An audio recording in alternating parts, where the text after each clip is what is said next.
لله رب العالمين نحمده ونستعينه ونستغفره ونتوب إليه ونعوذ بالله من شرور أنفسنا ومن سيئات أعمالنا ومن يهده الله فلا مضل له ومن يضلل فلا هادي له وأشهد أن لا إله إلا الله وحده لا شريك له وأشهد أن محمدا عبده ورسوله أدى الأمانة ونصح الأمة وكشف الغمة فترك أمته على المحجة البيضاء ليلها كنهارها لا يزيغ عنها إلا هالك وصلوات الله وسلامه عليه وعلى أهل بيته الطيبين الطاهرين وعلى أصحابه الكرام الغر الميامين العلماء العباد وعلى التابعين لهم بإحسان إلى يوم التناد يا أيها الذين آمنوا اتقوا الله حق تقاته ولا تموتن إلا وأنتم مسلمون يا أيها الناس اتقوا ربكم الذي خلقكم من نفس واحدة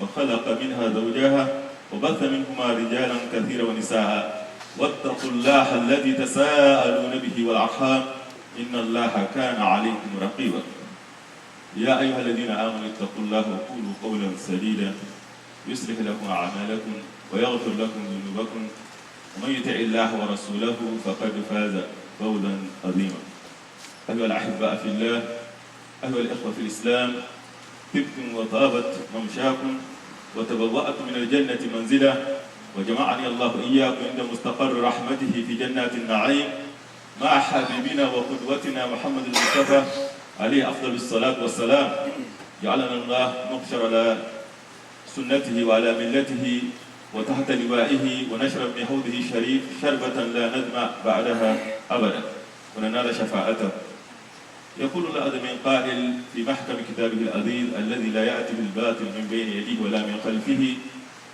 يا أيها الذين آمنوا كتب عليكم الصيام كما كتب على الذين من قبلكم لعلكم تتقون. Très chers frères et sœurs, dans ce verset coranique, Dieu est très beau, il dit, vous qui croyez, on vous a prescrit le jeûne à Siyam, comme on a prescrit assez d'avant vous, ainsi atteindrez-vous la piété. Nous voilà, Dieu le Très-Haut nous dit clairement que la finalité du jeûne, c'est la piété. Que s'abstenir de boire et de manger ne représente que la forme du jeûne, mais le fondement du jeûne. La finalité du jeûne, l'objectif du jeûne, c'est la piété. Et cette piété veut dire que si nous n'arrivons pas à atteindre la piété durant Ramadan, c'est que notre jeûne ne nous a pas été profitable. D'où vient l'importance de connaître cette piété afin de se auto-évaluer durant Ramadan. Les savants religieux ont donné des explications à cette piété. Parmi eux, Ali radiallahu anhu قال التقوى هو الخوف من الجليل والعمل بالتنزيل والاستعداد ليوم الرحيل. Il dit que la piété, c'est de craindre le majesté. Qui est majesté? C'est Allah. Tout autre qu'Allah finira à mourir. Al-Hayy al-Qayyum الذي لا تأخذه سنة ولا نوم. Al-Hayy al-Qayyum, c'est lui le vivant qui ne meurt jamais. Al-Qayyum qui subsiste par lui-même, seul. Tout autre, lui, Halik illa wajah. Tout périra sauf lui. Personne ne peut se subsister par lui-même, si ce n'est Allah. Donc, et le sommet nous saisit. Aussi, tout le monde est faible, sauf Allah. C'est pour cela, c'est à Allah que nous devrons craindre.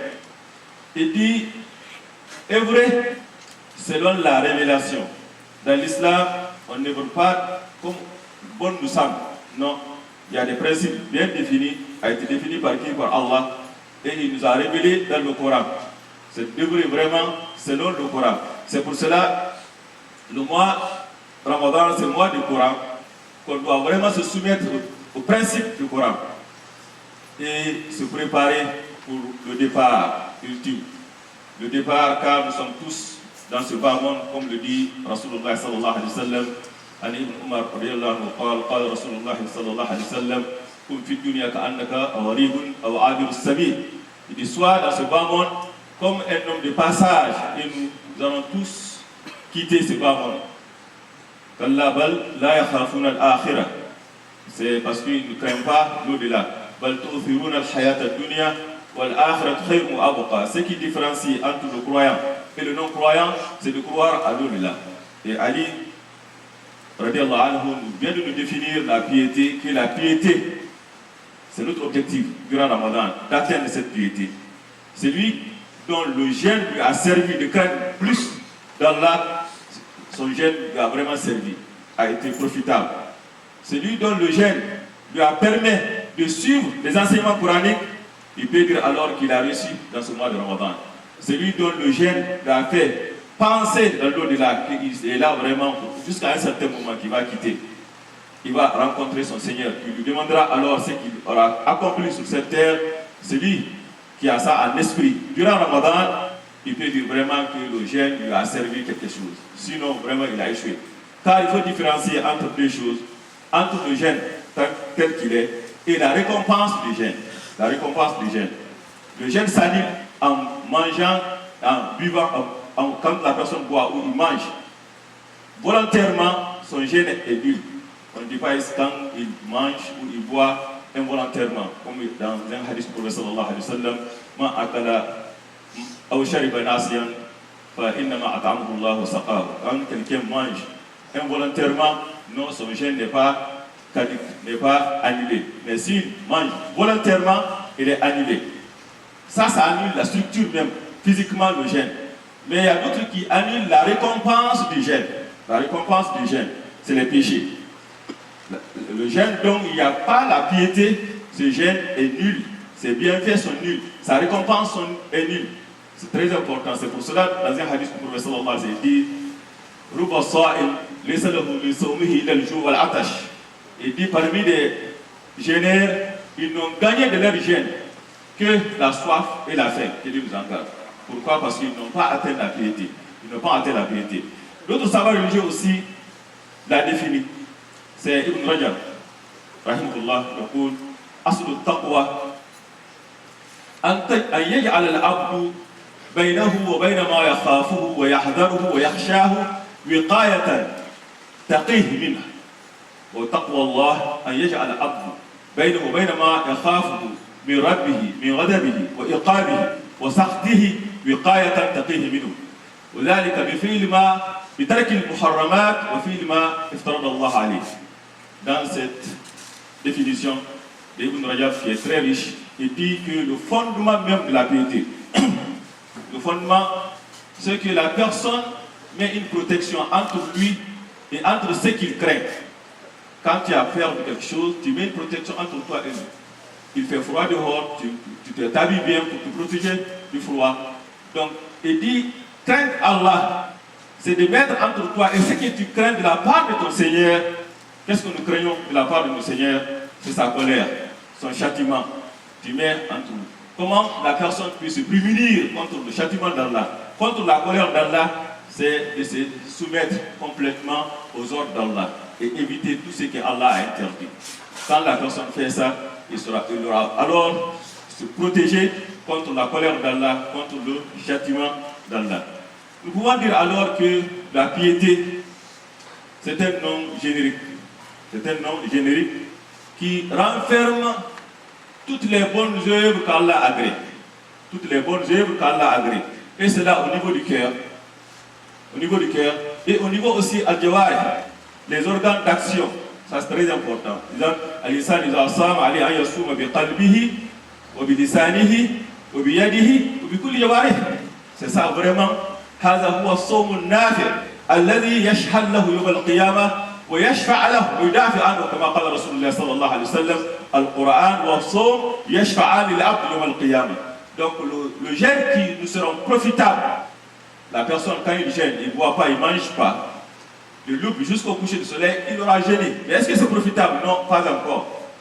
Le jeûne qui est profitable, c'est le jeûne qui témoignera pour toi dans l'au-delà, qui intercédera pour toi dans l'au-delà, Le jeûne, ce jeûne-là qui t'aura vraiment privé, qui t'aura aidé à s'abstenir des péchés.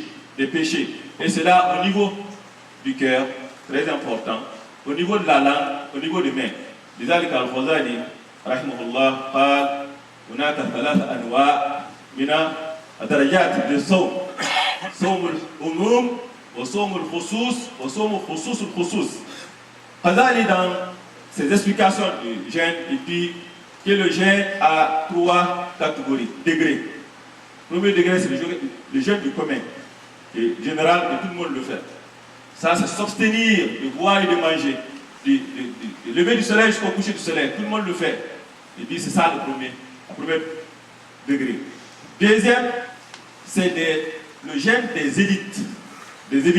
C'est la personne donc qui se prive de boire et de manger, mais aussi ses organes d'action aussi se privent de tout ce qu'Allah a interdit. De ce qu'Allah a interdit.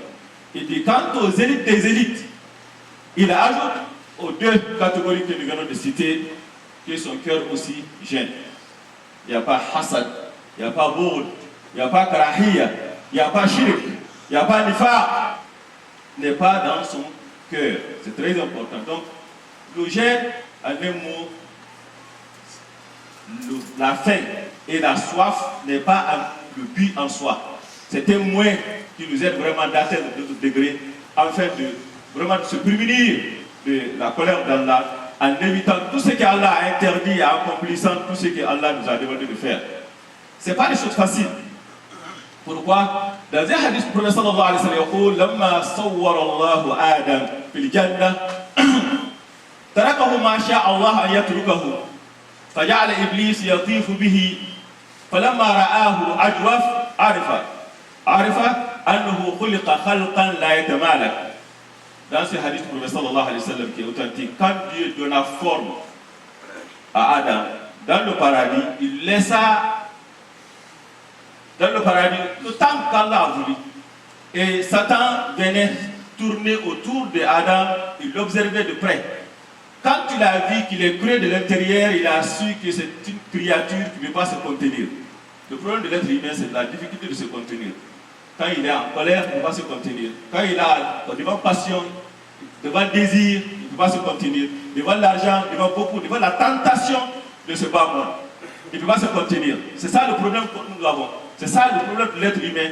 Et Satan sait que l'être humain ne peut pas résister devant ces instigations, devant ces tentations.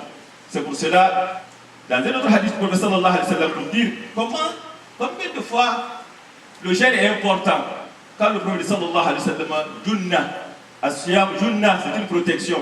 Pourquoi il y a une protection? Dans notre hadith, le prophète sallallahu alayhi wa sallam قال في حديث القدسي لما خلق الله الجنة قال لجبريل اذهب وانظر إليها وإلى ما أعددت لأهلها فلما ذهب ونظر إليها رجع فقال بإذتك لا يسمع بها أحد إلا ودخلها لا يسمع بها أحد إلا دخلها ثم أمر وحفت بالمكاره فقال اذهب وانظر إليها فلما ذهب ورجع لما رجع ونظر إليها لما جاء قال لقد خشيت بإذتك لقد خشيت ألا يدخلها أحد ولما خلق الجنة قال لجبريل اذهب النار لما خلق النار قال لجبريل اذهب وانظر إليها فلما ذهب ونظر إليها قال بإذتك لا يسمع بها أحد فيدخلها فأمر فهفت بالشهوات فقال اذهب وانظر إليها فلما ذهب ورجع قال بإذتك أخشى أن لا ينجو منها أحد.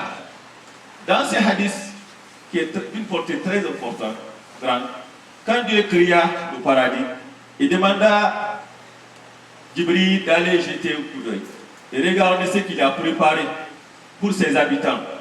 Quand il est parti,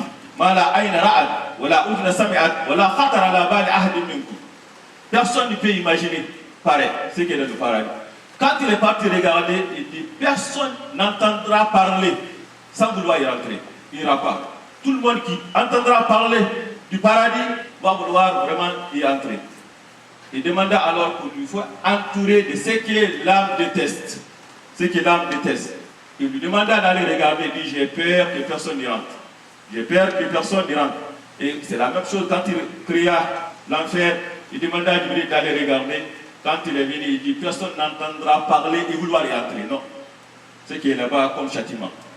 Il demanda alors qu'il soit entouré de plaisirs et de désirs. Il demanda d'aller jeter un œil pour la deuxième fois. Quand il est venu, j'ai peur que personne ne soit sourd, que tout le monde va y entrer. Donc, le jeûne nous aide à dominer son ego, à dominer sa passion, son désir. C'est ça le jeûne. C'est pour cela qu'il dit que c'est taqwa, c'est wiqaya, c'est quelque chose qui nous protège, qui nous aide vraiment à maîtriser soi. Et ça, c'est très important. Ça, le jeûne doit être donc au niveau du cœur, comme je viens de dire, mais aussi au niveau de la langue. De la langue. C'est pour cela que le prophète sallallahu alayhi wa sallam, man lam yada'a zura wal amala bihi wal jahala falaysa lillahi haja an yada'a ta'amahu wa sharabahu. Il dit quiconque ne s'abstient pas de mentir et agir en tout mensonge, qu'est-ce Dieu a à faire? Qui s'abstient de manger et de boire, parce que c'est pas ça qui est recherché. C'est pas ça qui est recherché. Que Dieu ne nous a pas demandé de gêner, de se priver seulement de la nourriture et de boisson, car ça ne coûte rien. Non, il nous a demandé de le faire pour que ça soit un moyen pour nous, pour dominer nos égos, nos passions. Celui qui n'arrive pas vraiment à le faire, Dieu n'a pas besoin. Pourquoi il n'a pas besoin? Il n'est pas accepté. Comme nous l'avons dit dès le début, qu'il y a une différence entre le jeûne et l'acceptance du jeûne. Il y a une différence entre le jeûne tel qu'il est et la récompense du jeûne. Pour que la récompense soit là, il faut impérativement que la personne s'abstienne des péchés de la langue. Et ça, c'est très important. On parle ici de riba, la médisance. On parle ici de namima, que la personne se protège de colporter entre les gens. Al-kadh, que la personne se prémunit de mentir et agir dans le mensonge. Shaharat al-zur, des choses comme ça. C'est pour cela que c'est très important, car il n'est pas concevable qu'une personne se prive de la nourriture et du boisson et mange la chair de son ami. Et c'est ça qui est dit dans le Coran, que la personne qui médise une personne, c'est comme il mange la chair de la personne. Donc c'est très important de comprendre que la piété, c'est ce que nous devrons chercher. Et ça, c'est par...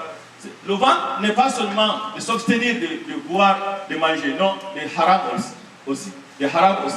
Et ça, c'est très important. Donc, on gêne al-insan yassoum bi-sam'i, bi-basari, bi-qalbi, bi-lisani, bi-kulli jawari. C'est ce que vraiment que Dieu nous a demandé. ولا تقف ما ليس لك به علم إن السمع والبصر والفؤاد كل أولئك كان عنه مسؤولا ولا تمشي في الأرض مرحا إنك لن تخرق الأرض ولن تبلغ الجبال طولا كل ذلك كان سيئه عند ربك مكروها. C'est très important que lui, la vue, aussi les yeux, le cœur, les membres que nous avons seront tous interrogés ce qu'ils ont accompli sur cette terre. C'est pour cela que la personne fait attention à tout cela. Et ça, c'est très important. إياكم والكذب يهدي إلى الفجور والفجور يهدي إلى النار. Il dit, méfiez-vous de mentir, car le mensonge vous amène à la perversité, et la perversité vous ramène à l'enfer. Et le mois de Ramadan, Dieu nous a donné pour nous faire entrer au paradis. Et le mensonge va faire le contraire. Quant à la vérité, يهدي إلى البر. Que Dieu nous accorde. C'est très important. Et ces mensonges, même aux enfants, on ne doit pas le faire. Dans un autre hadith, Abdullah ibn Amir, قال كان رسول الله صلى الله عليه وسلم ذات يوم عند أمي فقالت لأمي ها تعال آتيك فقال لها رسول الله صلى الله عليه وسلم ما تؤتيه؟ قال تمرة. قال إذا لو لم تؤته لكتبت عليك كذبة. Dans ce hadith, imaginez-vous apporter une mère qui appela son enfant et dit viens, je vais te donner quelque chose. Le prophète sallallahu alayhi wa sallam était à côté, il dit allais-tu lui donner quelque chose? Il dit oui. Il dit c'est bien pour toi. Parce que si tu ne l'avais pas donné, il aurait été inscrit contre toi comme un mensonge. Donc on ne ment pas même aux enfants. C'est très important. Donc le musulman, c'est quelqu'un qui est véridique. Le musulman, c'est quelqu'un qui est soumis aux exigences du Coran. Et c'est pour cela que le Coran nous a demandé. Pourquoi? C'est le bon comportement. C'est le bon comportement. Comme Rasulullah sallallahu alayhi wa sallam, innama bu'istu li'utammima makarim al-akhlaq. J'ai été envoyé pour parfaire les nobles de caractère, les manières les plus nobles.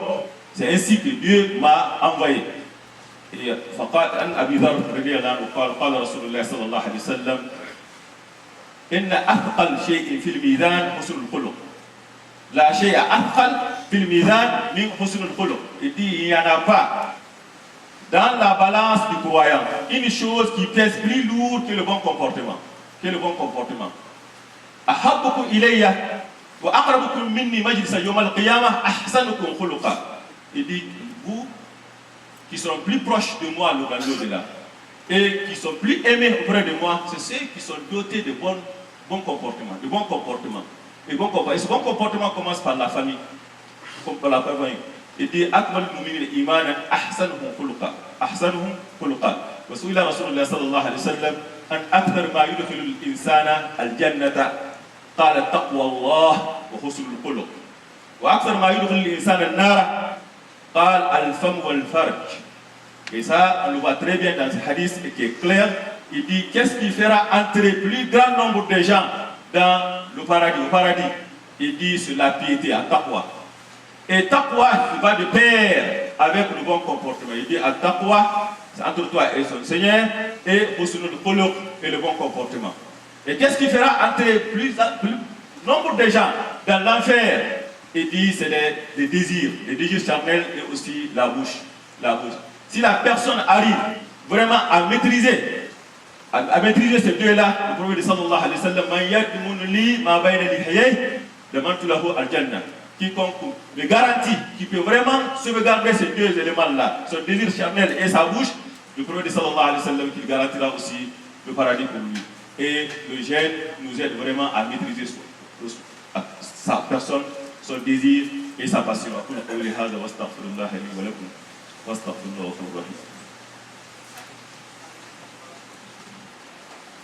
Alhamdulillah Rabbil Alamin. والصلاة والسلام على المبعوث رحمة للعالمين. قال رسول الله صلى الله عليه وسلم اتق الله حيثما كنت واتبع السيئة الحسنة تمحها وخالق الناس بخلق حسن.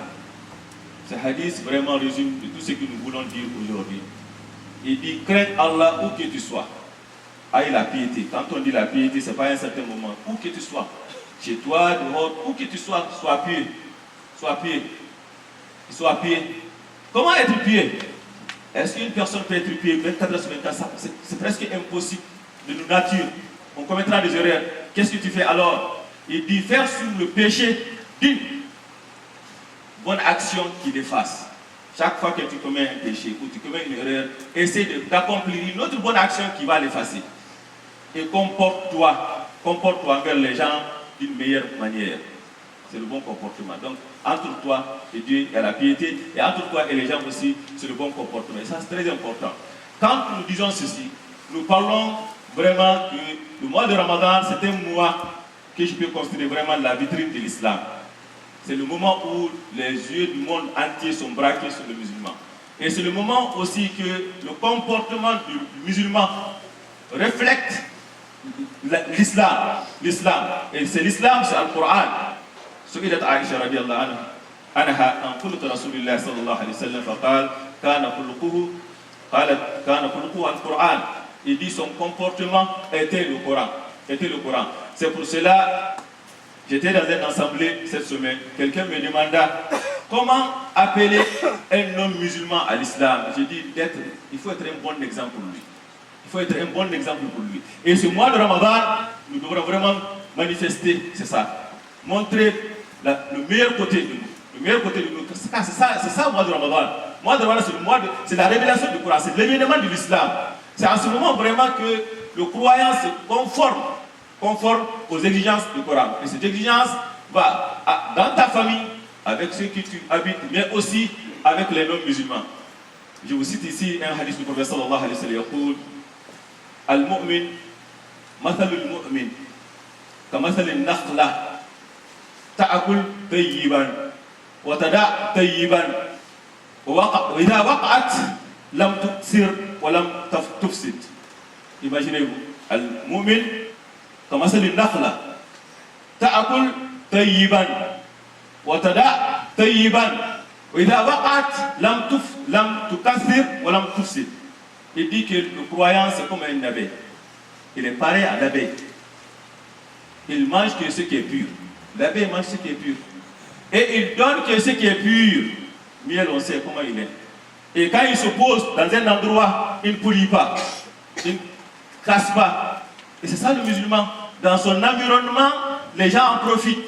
C'est pas les gens devraient être vraiment contents d'être à côté d'un musulman, d'un croyant. C'est pas le contraire. Comme l'abbé, on voit, on dit même que c'est le sentinelle de l'environnement. Sentinelle de l'environnement. On sait que ce que l'abbé il fait. Il demandait un jour, il dit Inna mina shajara shajaratun la yasqutu waraquha wa hiya ka mathal al-mu'min. فقال فلم يجب عليه الصحابه فقال رسول الله صلى الله عليه وسلم هي النخله. Il dit il y a parmi des arbres dont les feuilles ne tombent jamais. Il dit c'est le palmier. C'est le palmier. C'est ça le croyant. Il dit l'exemple du croyant. Le croyant est ainsi. Son comportement est ainsi. Donc ce n'est pas ceux parmi nous, malheureusement, qui ne observent pas le bon comportement avec les non-musulmans. Parce que c'est très important. Nous ne sommes que des ambassadeurs ici. C'est très important. Le prophète sallallahu alayhi wa sallam, la première fois, quand le Très-Haut dit Wandir ashiratka al-aqrabin, fasa'ad ala safa, summa sah, faqal wa sabaha, fajtama'u ilayhi liyastami'u ilayhi, faqal ara'aytu in akhbartukum anna khaylan min safhi al-jabal takhruj alaykum akuntum musaddiqiyah. قالوا ما جربنا عليك كذبا ما جربنا عليك كذبا. Alhamdulillah, Allah Akbar. Imaginez-vous, le prophète sallallahu alayhi wa sallam, pour justifier le message, la première chose qu'il a fait, quand il lui demandait d'appeler les gens publiquement, avant il le faisait secrètement, publiquement, il s'écria alors, les Qurayshis sont rassemblés autour de lui. Pour les parler, il dit, me croiriez-vous si je vous disais que dans cette vallée, il y a des cavaliers qui sont prêts à vous attaquer? Il dit, mais bien sûr, tu ne nous as jamais menti dans ta vie. Oh l'ami, Muhammadul Ami, c'est ainsi le croyant. C'est ainsi le croyant. Si, vraiment, c'est très important. Appeler le non-musulman ou être dans un environnement, le croyant doit être un bon exemple. Un bon exemple. Manger l'argent d'autrui, c'est haram. قال رسول الله صلى الله عليه وسلم من ظلم مؤاهدا أو انتقصه أو كلفه فوق طاقته أو أخذ منه شيئا بغير طيب نفسه فأنا حججه يوم القيامة. Il dit quiconque opprime et injuste envers nos musulmans avec lesquels on a des pactes. Crois-moi, tous ceux qui sont venus ici sont venus avec un visa, c'est un pacte. C'est un pacte. C'est un pacte qui nous oblige, qui nous demande vraiment de se comporter bien. Et ce mois de Ramadan, on veut vraiment que le musulman se comporte sainement, qu'il soit un exemple, que les gens lisent l'islam à travers ton comportement. À travers le comportement, comme Aïcha radiyallahu anha l'a dit, Kana khuluquhu al-Qur'an. Il dit quiconque opprime un non-musulman avec lequel on a le pacte avec, ou l'impose plus que ce qu'il peut supporter, ou le rabaisse, ou prend quelque chose de lui, que ce soit son argent, c'est bien, n'importe quel, sans son consentement, il dit je serai là son avocat dans l'au-delà, que Dieu nous engage. Le prophète sallallahu alayhi wa sallam, hadith sahih, c'est très important. Donc, le mois de Ramadan, alhamdulillah, je peux dire que c'est la vitrine de l'islam. C'est un moment vraiment que l'islam, le musulman se comporte conformément aux exigences, aux principes de l'islam. Et ainsi, ça doit être vraiment, pas seulement dans les prières, dit Omar ibn al-Aziz, laysa at-taqwa bi siyam an-nahar, wala bi qiyam al-layl, wala at-takhlit fima bayna dhalik, walakin at-taqwa tarku ma harrama Allah wa ada ma farada Allah alayk. Il dit que la piété, donc, que nous recherchons durant ce mois de Ramadan, le mois de Ramadan, le jeûne a été imposé sur nous que pour atteindre la piété. Cette piété, ce n'est pas les tarawih que nous faisons, c'est très très important, mais ce n'est pas que ça. Ce n'est pas que ça. Ce n'est pas aussi le jeûne durant la journée. C'est Omar ibn Abdelaziz, comme on dit même qu'il est le khalifatul khamis, tellement qu'il a cause de sa piété. Il dit, mais la piété, la vraie piété, c'est de s'abstenir de ce que Allah a interdit. Et se conformer, se soumettre aux principes de l'islam. Ça, c'est très important. Donc, nous prions que Dieu accepte nos prières. Accepte nos prières. Nous devons accorder la sagesse vraiment de se réformer. ربنا تقبل منا إنك أنت السميع العليم وتب علينا يا مولانا إنك التواب الرحيم. اللهم اهدنا فيما حليت وعافنا فيما عافيت وتولنا فيمن توليت وبارك لنا فيما أعطيت واصرف عنا السوء ما قضيت إنك تقضي ولا يقضى عليك. اللهم لا يذل من حليت ولا يذل من عاريت بيدك الخير كله يا رب الرحمن. اللهم اقسم لنا من خشيتك ما تحول به بيننا وبين معاصيك من طاعتك ما تبلغنا به جنتك من اليقين ما تحول به علينا مصائب الدنيا متئنا باسماعنا وازواجنا وذريتنا ابدا ما بقيتنا واجعله الوارث منا واجعل ثارنا على من ظلمنا وانصرنا على ما عادانا ولا تشمت لنا الاعداء ابدا يا رب العالمين يا ارحم الراحمين. اللهم انا نعوذ بك من سوء المنقلب في الاهل والمال والنفس. اللهم انا نعوذ بك من زوال نعمتك ومن تحول عافيتك ومن فجاءة نقمتك ومن جميع سخطك يا رب الرحمن الرحيم. اللهم تقبل قيامنا وصيامنا. اللهم تقبل منا قيامنا وصيامنا يا رب الرحمن الرحيم. اللهم تسلمنا لرمضان وسلمه منا حتى لا ينسلق الا وقد عتقت رقابنا من النار يا رب العالمين يا ارحم الراحمين. اللهم الف بين قلوبنا واصلح ذات بيننا واصل اولادنا وازواجنا واجعل قرة عين لنا واجعلنا للمتقين اماما يا رب الرحمن الرحيم. C'est très important. Nous avons eu des frères qui m'ont appelé, ils ont eu des enfants, ils prient que nous prions pour eux, d'autres qui sont malades, nous prions aussi pour leur santé, et d'autres ont certaines difficultés avec leur famille, nous prions vraiment qu'Allah surtout. Donc le mois de Ramadan, vraiment c'est le mois de pardon, c'est le mois de réconciliation, c'est le mois de bon comportement, et c'est vraiment d'en profiter, et ça passe très vite. Nous demandons vraiment votre générosité, c'est très très important, on a des travaux à faire, et aussi nous organisons ici l'iftar, rupture du jeûne à la coucher du soleil. Donc vous êtes tous invités pour la faire.